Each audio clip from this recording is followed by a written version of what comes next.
Hello kids, welcome to my channel knowledge first to fifth. आज मैं आप सभी को एक मजेदार कहानी सुनाऊंगी जो है बिल्ली के गले में घंटी की कहानी।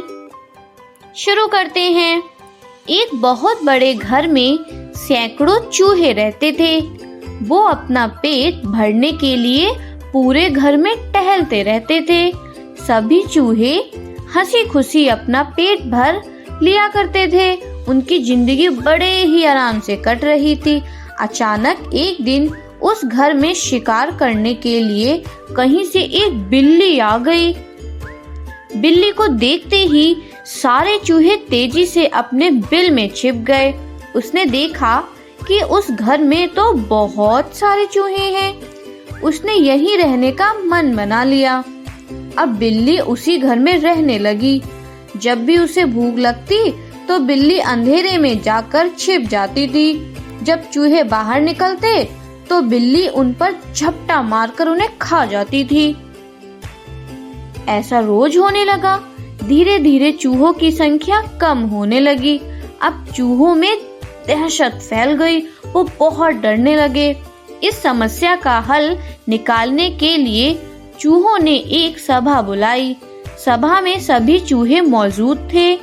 सभी ने कई सुझाव दिए ताकि बिल्ली के आतंक को रोका जा सके और उसका शिकार बनने से चूहे बचे रहें।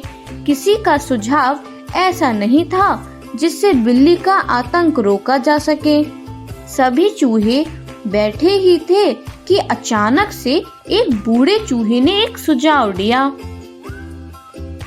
उसने कहा कि हम बिल्ली से बच सकते हैं, लेकिन उसके लिए एक घंटे और धागे की जरूरत पड़ेगी।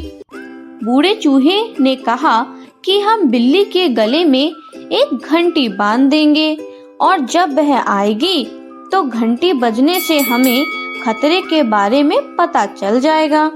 खतरा जानने के बाद हम लोग भागकर अपने बिल में छिप जाएंगे। इससे हम लोग बिल्ली का शिकार बनने से बच सकते हैं। सभी चूहे खुशी से झूमने लगे।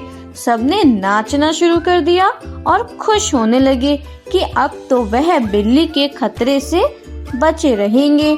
सभी चूहे खुशियां मना ही रहे थे कि अचानक से एक अनुभवी चूहा उठ खड़ा हुआ। उसने सभी चूहों को जोर से डांट लगाई और कहा कि चुप रहो, तुम सब मूर्ख हो। उसके बाद अनुभवी चूहे ने जो कहा वह सुनकर सभी का मुंह उतर गया। चूहे ने कहा कि वो सब तो ठीक है, लेकिन जब तक बिल्ली के गले में घंटी नहीं बन जाती तब तक हम सुरक्षित नहीं हैं। अब तुम सब पहले ये बताओ कि आखिर बिल्ली के गले में घंटी बांधेगा कौन? सभी चूहे एक दूसरे की तरफ देखने लगे। सभा में सन्नाटा छा गया था। सभी चूहे निराश हो गए। इसी बीच बिल्ली के आने की आहट पाते ही सभी चूहे भागकर अपने अपने बिल में छुप गए। बच्चों, इस कहानी से हमने क्या सीखा? इस कहानी से हमें यह सीख मिलती है कि सिर्फ योजना बना लेने भर से ही आप कामयाब नहीं हो जाते। उस योजना को लागू करने के बारे में भी सोचना चाहिए। उससे पहले जश्न मनाना बेकार है। आपके एग्जाम आने वाले हैं और आप सोचो कि अब मैं बहुत पढ़ूंगा, बहुत सारी पढ़ाई करूंगा, ऐसा आप कह रहे हो, बट आप डेली खेल रहे हो, फोन चला रहे हो, टीवी देख रहे हो। तो आपने सोचा तो, बट आपने पढ़ाई तो की नहीं, तो ये तो वेस्ट हो गया। तो ऐसा हमें नहीं करना चाहिए। जब हम कुछ भी सोचते हैं वह काम हमें करना भी चाहिए। Okay kids, subscribe the channel. Bye bye, take care.